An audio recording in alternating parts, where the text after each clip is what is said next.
কাৰ বন্ধু বান্ধৱীসকল প্ৰথমে মোৰ গভৰ্ণমেণ্ট জব আপডেট নিউজ চেনেলটোলৈ আপোনালোকক স্বাগতম জনাইছোঁ। যিসকল বন্ধু বান্ধৱীসকলে ভাবি আছিল যে মই এয়াৰপৰ্ট বা এয়াৰফ'ৰ্চত চাকৰি কৰিম বুলি, তেওঁলোকৰ বাবে এইটো বহুতো সোণালী সুযোগ যে এই ভেকেঞ্চিত তেওঁলোকে এপ্লাই কৰিব পাৰিব। ইয়াতে কোনো এক্সাম লোৱা নহ'ব, ডাইৰেক্ট ভৰ্তি হয়, যিহেতু এইটো এটা চৰকাৰী চাকৰি হয়।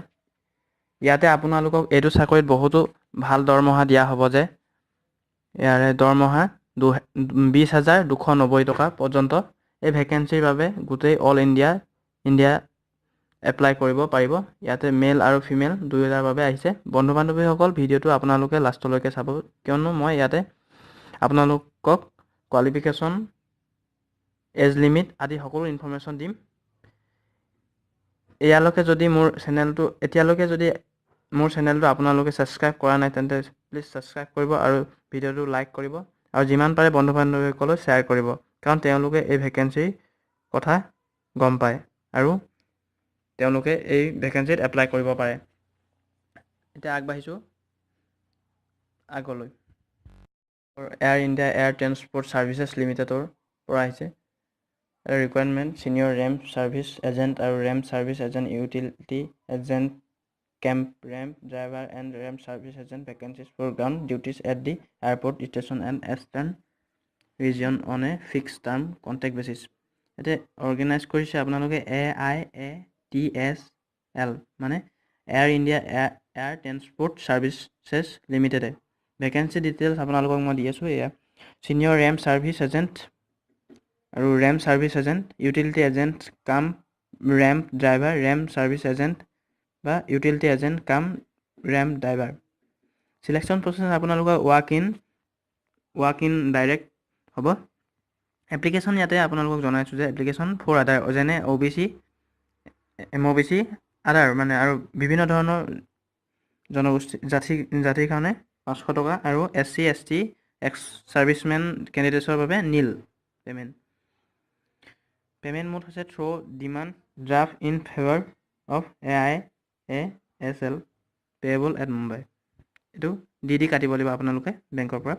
এজ লিমিট আছে ইয়াতে ফৰ জেনেৰেল কেটেগৰীৰ বাবে 28 বছৰ আৰু ইয়াতে OBC কাৰণে 31 বছৰ আৰু SC ST কাৰণে 33 বছৰ। ভেনিউ দিয়া আছে ইয়াতে Air India Limited, engineering complex, new technical area, Dumdum, Kolkata 700052, opposite to airport speed post office. Important dates দিয়া আছে ইয়াতে। Date and time of interview 12 তাৰিখ 1 মাহ 2019 আৰু পোষ্টিং টাইম হৈছে 9 বজাৰ পৰা 12 বজা। ইয়াতে ইম্পৰ্টেণ্ট লিংক দিয়া হৈছে আপোনালোকক। ইয়াতে নটিফিকেশ্যনত যদি ক্লিক কৰে, মই ডেছক্ৰিপশ্যনত দিম যে নটিফিকেশ্যনত ক্লিক কৰিলে আপোনালোকে এই ফ্ৰণ্ট পেজত পাই যাব আৰু ৱেবছাইটত ক্লিক কৰিলে আপোনালোকে মেইন ৱেবছাইটলৈ যাব পাৰিব।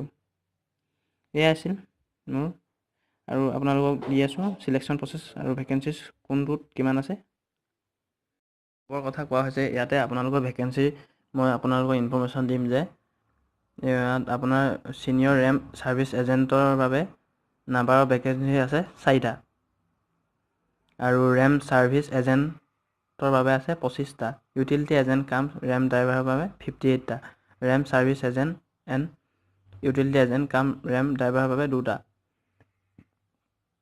ইয়াতে আপোনালোকৰ দিয়া আছিল। আপোনালোকৰ ইয়াত ছিনিয়ৰ ৰেম্প ছাৰ্ভিচ এজেণ্টৰ বাবে কোৱালিফিকেশ্যন দিয়া আছে 3 years diploma in mechanical electronic production electronics automobile engineering recognised by the state government or ITI with NCTBT total 3 years in motor vehicle auto electrical air conditioning diesel mechanic bench fitter welder ITI etc. আজি ষ্টুডেণ্টে ইয়াতে apply কৰিব পাৰিব।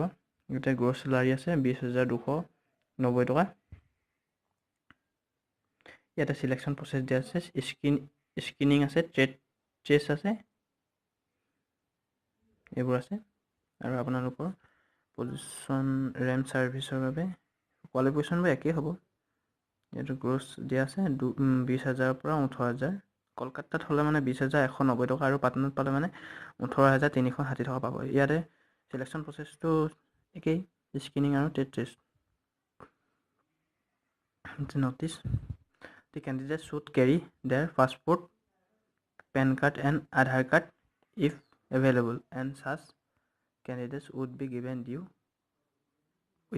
weightage in selectionত এইবোৰ প্ৰয়োজন হ'ব। how to apply apply আছে ইয়াতে 1 ডিচেম্বৰ 2018 পৰা ৱাক ইন পাৰ্চন, আৰু এপ্লিকেশ্যন ফিজ হৈছে জেনেৰেল কেটেগৰীৰ কাৰণে জেনেৰেল OBC যেনে আৰু MOBC সেইবোৰৰ কাৰণে 500 টকা, আৰু SC SC কাৰণে ফিজটো নাই, মানে নীল।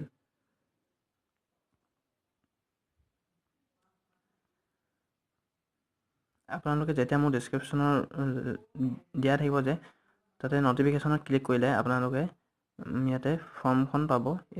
এইখন ফৰ্মো দেখা পাব। এইকেইটাই আছিলে আজিৰ ইম্পৰ্টেণ্টৰ কথা। যদি আপোনালোকৰ ভাল লাগে ভিডিঅ'টো তেন্তে প্লিজ লাইক কৰিব আৰু চেনেলটো ছাবস্ক্ৰাইব কৰিব, যাতে মোৰ ভিডিঅ' আপোনালোকে প্ৰথমে নটিফিকেশ্যন পায়। থেংকছ ফৰ ৱাচিং।